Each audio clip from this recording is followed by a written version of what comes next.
I just finished playing Danganronpa Trigger Happy Havoc, and I'm here to tell you all about it. Danganronpa.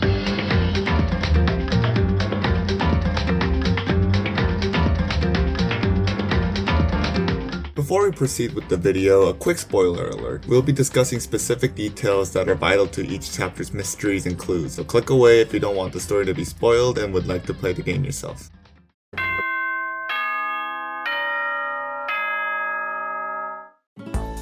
The story begins with this stupid piece of shit with our main character, Makoto, standing in front of Hope's Peak Academy, the world's most prestigious high school where only the best of the best, referred to as the Ultimates, are allowed to enter.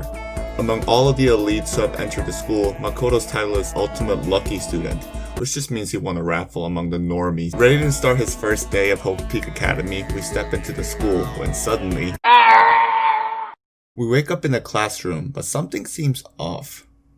What are those? Soon we meet up with the rest of the classmates. Sayaka, Hiro, Toko, Leon, Taka, Kyoko, Sakura, Kuwaba, Mondo, Chihiro, Celeste, Hifumi, Hina, Byakuya, and Junko.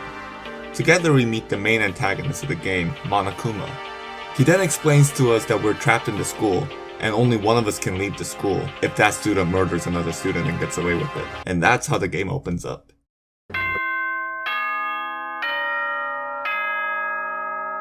There are many things this game did really well. The music is catchy, the characters are interesting, the trial minigames were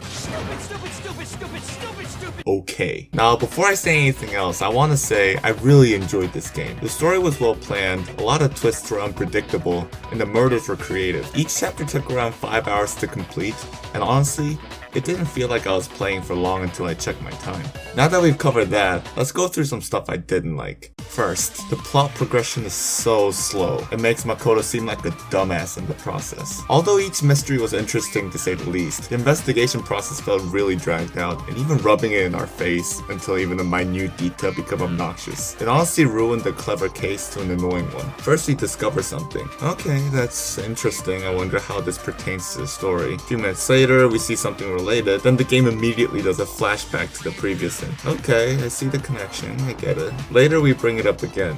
I got it, it's what we saw earlier. And at the end of the day, Makoto mentions the entire day all over again. Come on man, I'm not that stupid. At the trial, we see the flashback again. Really?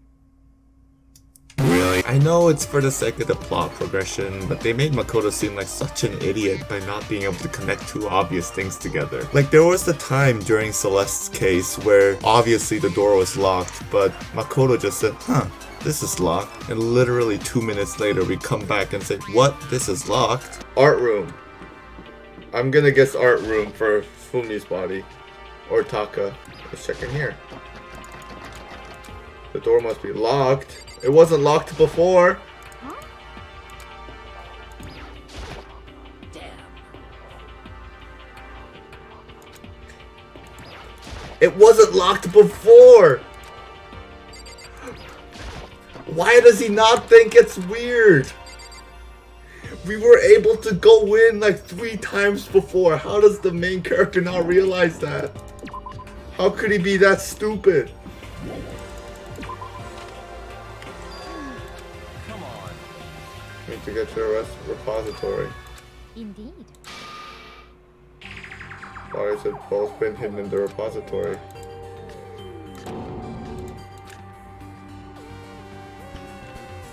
Is he really that stupid?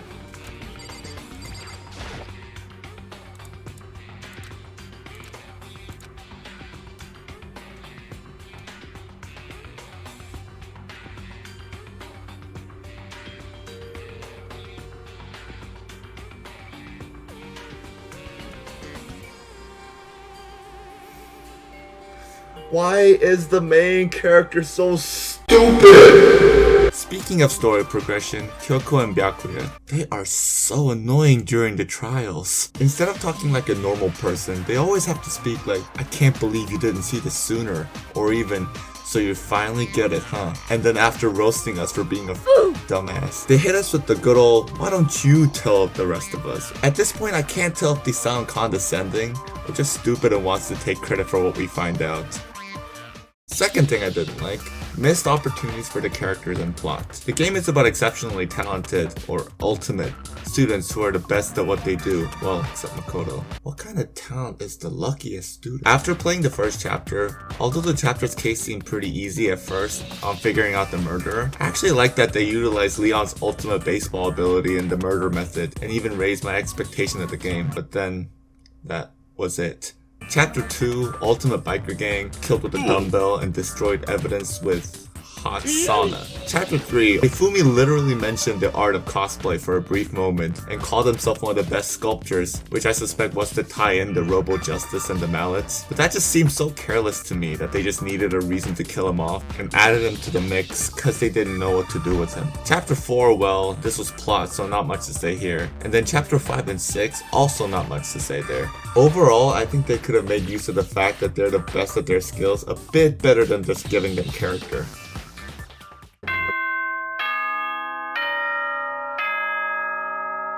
Regardless of those two big factors I've discussed, I really enjoyed the game's overarching plot and the twists it had to offer throughout. I still remember getting goosebumps when I caught on early that Junko was the mastermind. The game set me up to think about a victim and a culprit, and then bam, two victims. Then after thinking of potential accomplice, bam, suicide.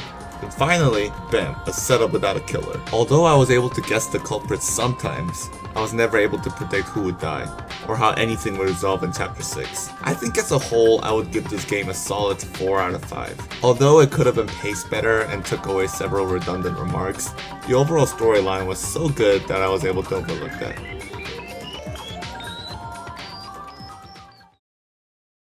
Also, why Hiro and Hina, man? Of all people to survive. Like, what did they even do to deserve to win?